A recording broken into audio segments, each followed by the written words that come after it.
So when I graduated high school, I was 17 years old.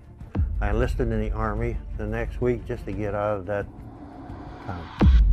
The snow was stained red with blood. The German offensive cut through Belgium like a spear, leaving villages in flames and soldiers with no illusions about their fate if captured. Malmedy had already proven that surrender meant execution, not mercy.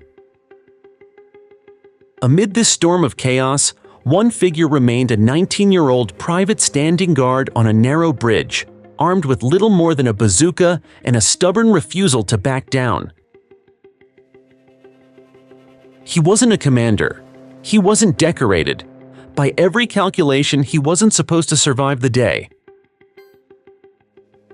Military briefings had insisted that tanks couldn't even operate in this rough terrain, that at worst, a few German infantrymen might slip through.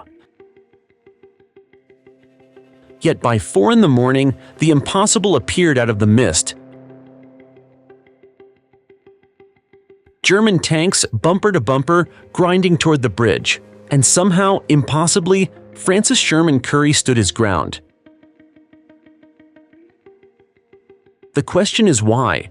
Why did hardened Waffen-SS troopsmen infamous for their brutality slow their advance when confronted by a single unknown private? What did he do on that frozen morning that turned him into the scariest soldier of World War II?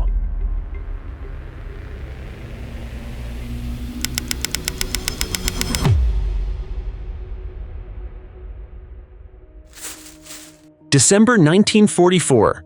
Europe was beginning to hope for the end of war, but Hitler had one final desperate trick up his sleeve. Without warning, more than 200,000 German soldiers and nearly 1,000 tanks surged through the wintry Ardennes, launching the massive and brutal counteroffensive known as the Battle of the Bulge. The terrain itself conspired against the Allies. Dense forests, slippery roads, heavy fog grounded their air support, and freezing temperatures turned every sunrise into a fight for survival. In these harsh conditions, the Germans struck with chilling efficiency. One atrocity loomed large in the minds of American soldiers. On December 17th at Malmedy, a Waffen-SS unit executed about 84 U.S. prisoners of war in cold blood. That massacre sent a clear, horrifying message. Surrender was not an option. And yet, in that bleak moment, a young private like Francis Sherman Currey, a virtually unknown kid across the ocean, would defy both the weight of history and the expectations of war. In a landscape designed to crush resolve, he would become something unexpected, a beacon of uncanny resistance.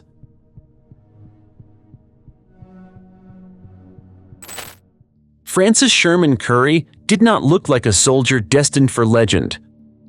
Born in a small town in New York in 1925, he lost both parents by the age of 12 and grew up in an orphanage. There was no golden path waiting for him, no family name tied to military tradition.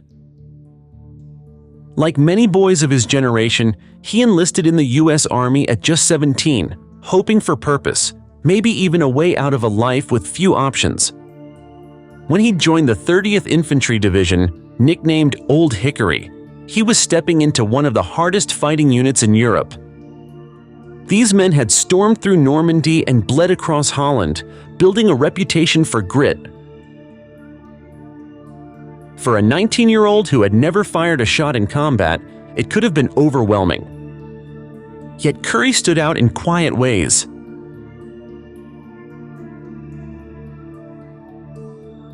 He absorbed training quickly, remembered the details of weapon systems, and never panicked when orders came. But nothing about his presence screamed the hero. He wasn't tall, he wasn't commanding, and he didn't try to draw attention. To most around him, he was just another replacement, another face in the endless stream of young men sent overseas. And that, perhaps, is where the mystery deepens. How does someone so ordinary become the figure that even hardened SS veterans would hesitate to face? By December 1944, as the Battle of the Bulge ripped apart Allied lines, Currey was stationed near Malmedy. The ground was frozen, the forests thick with fog, and the enemy advancing fast. The massacre days earlier had already poisoned the air with fear. Every soldier knew surrender meant death, and desertion meant disgrace. Some units crumbled under the pressure, but Currey kept his composure. He had no rank, no commanding authority, yet he possessed something far more dangerous: the ability to act when others froze. When the moment came, it would not be medals or orders that defined him. It would be instinct, calm under fire, and the willingness to risk everything for the men beside him. The boy from an orphanage in New York was about to face the most feared soldiers in Europe. And in the fog of Ardennes, his transformation from invisible private to nightmare on the battlefield was about to begin.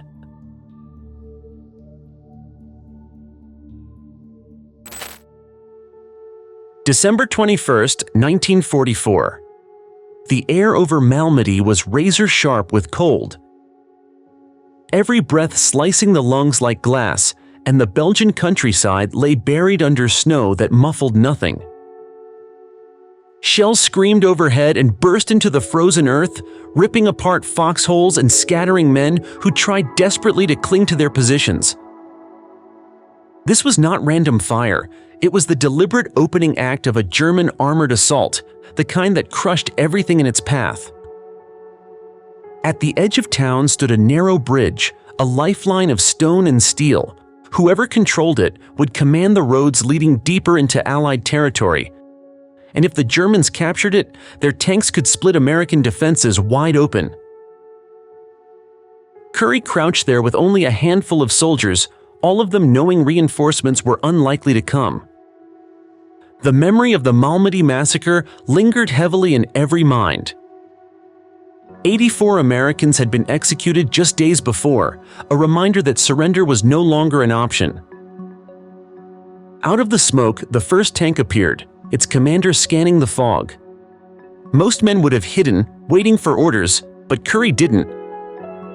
He raised his Browning automatic rifle and fired, dropping the commander back into the steel belly of his machine.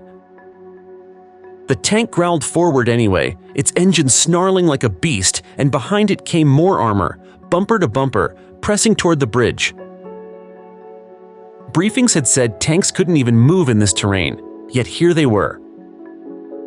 Currey, just 19 years old, refused to back down. He sprinted through open fire toward a barn where a bazooka was hidden. Bullets whipped around him as another soldier helped load, but Currey pulled the trigger himself. The rocket slammed into the lead tank, smoke hissing from its turret as it lurched back in retreat. One machine was destroyed, but 3 more advanced behind it. Currey could have fallen back or waited for the inevitable, yet instead he pressed forward. He scavenged anti-tank grenades, crawled dangerously close, and hurled them at the armor until crews abandoned their vehicles in panic. Each move was reckless but frighteningly precise, and with every explosion, the SS momentum slowed.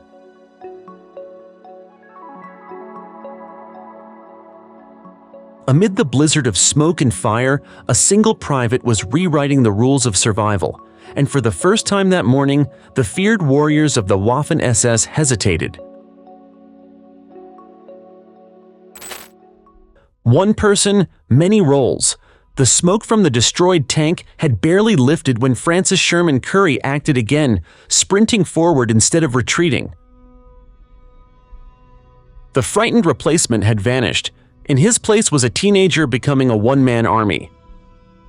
After the bazooka shot forced a tank to retreat, Currey saw more armor pushing through the fog, so he scrambled across frozen ground, bullets snapping close, until he reached an abandoned American position. There he found crates of anti-tank grenades, desperate tools few would dare to use. Currey armed himself and crawled forward. His first grenade disabled a tank, the second forced another to reverse, and the third made an entire crew flee, leaving their machine silent in the road. Within minutes, he had turned a terrifying armored advance into a confused retreat, but the fight was not over. German infantry surged toward the bridge, hoping to break through. Currey spotted a disabled half-track and 5 wounded Americans pinned nearby. Crossing open ground under fire meant certain death, but he didn't hesitate. He crawled through snow and mud, dragging one man at a time until all 5 were safe, shielding them with his own body on each trip. Only then did he return to the half-track.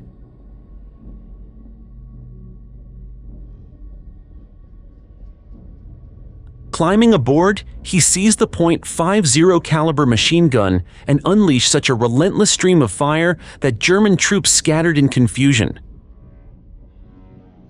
Snow and smoke twisted the battlefield into chaos, yet at its center was one teenager fighting with precision and fury.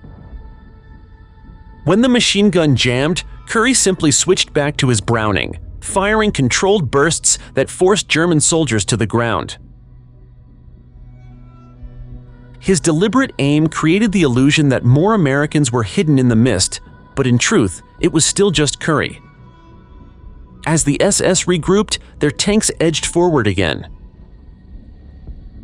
Currey scavenged the wreckage, found abandoned Panzerfausts, and turned them against their owners with deadly accuracy, forcing crews to abandon more machines.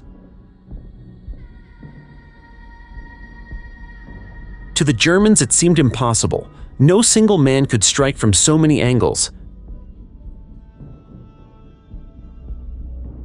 They believed it had to be a trap, and that illusion saved the bridge.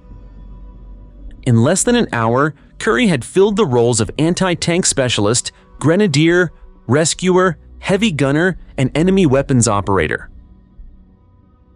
What normally required a platoon was achieved by one 19-year-old, leaving comrades stunned and Germans shaken.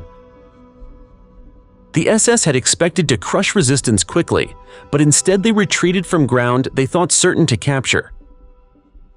Currey's stand was not only bravery, it was adaptability in its purest form, and in December 1944, that adaptability meant survival.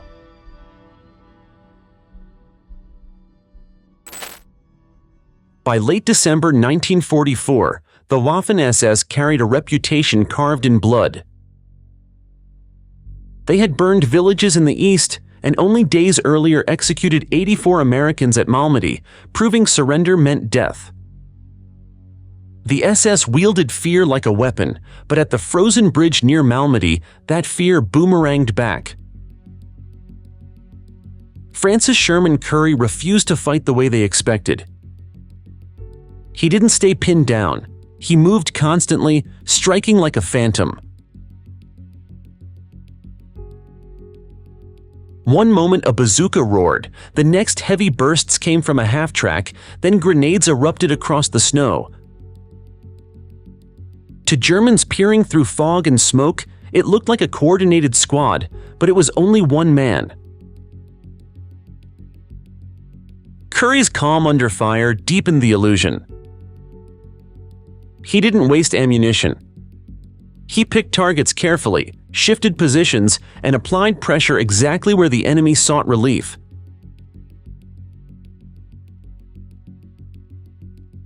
That composure carried its own message. There is a plan you cannot see, and there are more of us than you think. German infantry hugged the ground, unsure of the next strike. Tank crews backed away from killing zones, some abandoning their vehicles. Momentum, the SS's greatest asset, faltered. Psychology kills faster than bullets, and Currey fed their doubts with unpredictable action. He fired a bazooka, then crawled into open ground for grenades. He climbed onto wreckage and manned a .50 caliber, forcing riflemen down. Later, he picked up abandoned Panzerfausts and fired into their own armor. Each act said the same thing: you are not in control. Shock, once their weapon, now worked against them. American witnesses described Currey as almost mechanical, switching from gunner to grenadier to rescuer without pause. Dragging 5 wounded Americans out of the line of fire wasn't only bravery, it was a statement that this ground would not be surrendered. For the SS, that certainty felt like a trap tightening around them. They had numbers and armor and the massacre behind them, yet doubt crept in like ice. What if another rocket was ready? What if more Americans were hidden? Seconds stretched, orders lost conviction, and the assault stalled. Once momentum breaks, even elite formations bleed time and will. Currey's Medal of Honor citation recorded it plainly. The enemy suffered heavy losses, 5 comrades were saved, armor and infantry withdrew, and a flank attack threatening the battalion was stopped on December 21, 1944. Behind those dry lines is the truth of why the SS feared him. He didn't fight like prey, he fought like many. He was unpredictable, and soldiers fear what they cannot predict. At Malmedy, the SS, who had built their image on intimidation, were the ones who hesitated. They pulled back because a teenager had made them see an entire army where only he stood. It wasn't myth or luck, it was nerve, movement, and timing turned into weapons. That is why the line held when it should have collapsed. That is why one 19-year-old private became the scariest soldier the SS ever met. He made them feel what they had inflicted on others. He made them feel hunted. When the gunfire finally faded over Malmedy, the outcome stunned everyone. The bridge was still in American hands.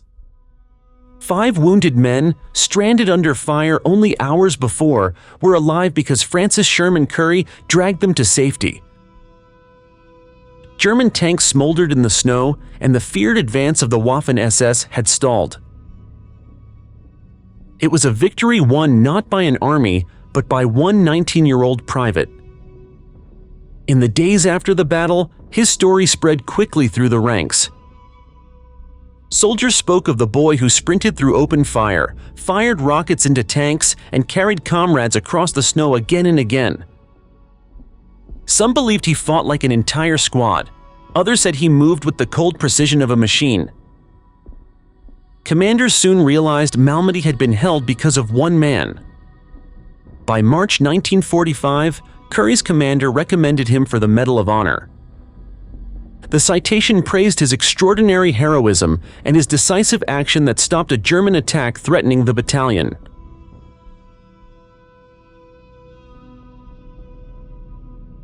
On July 27, 1945, near Reims in France, Major General Leland Hobbs placed the medal in his hands. The orphan from New York had joined a list of only a few hundred Americans honored at that level, but recognition did not end there. Currey also received the Silver Star, the Bronze Star, 3 Purple Hearts, and Belgium's Order of Leopold.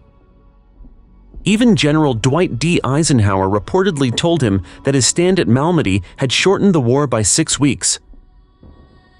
A staggering assessment of what one soldier could do. Yet Currey himself never sought the spotlight. After the war, he returned home quietly, working for the Veterans Affairs Medical Center in Albany, helping other veterans carry scars both visible and hidden. Later, he ran a landscaping business and eventually worked in hotel convention planning in Myrtle Beach. He rarely spoke about Malmedy. To neighbors, he was modest, gentle, almost ordinary. But to the men who had fought beside him, he was unforgettable for the reason they lived to see home again. As decades passed, his legend found unusual paths. He became the first Medal of Honor recipient turned into a G.I. Joe action figure, putting his story in the hands of children who might never otherwise learn his name. His actions were recreated in video games like Medal of Honor, showing new generations how improvisation could turn the tide of battle. In military classrooms, his stand became a case study in adaptability and psychological dominance. Currey himself downplayed it all. He insisted he had only been doing his duty, protecting his fellow soldiers and holding the line. But the Germans remembered differently. They remembered the phantom who seemed to fight like many. The boy who turned their own weapons against them, and the nightmare that forced them to retreat. Francis Sherman Currey lived to the age of 94, passing away in New York on October 8, 2019. He died far from the Ardennes, but his name remains tied to that frozen morning in 1944. His legacy is more than a tale of wartime heroism. It proves the most terrifying soldiers are not always the strongest or the loudest.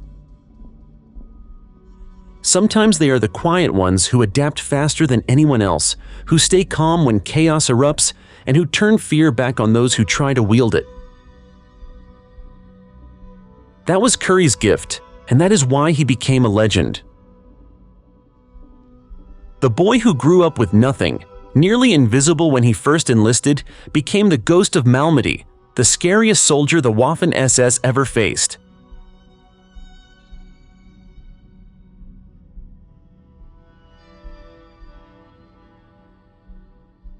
Francis Sherman Currey's story is not just about a single victory at a frozen bridge.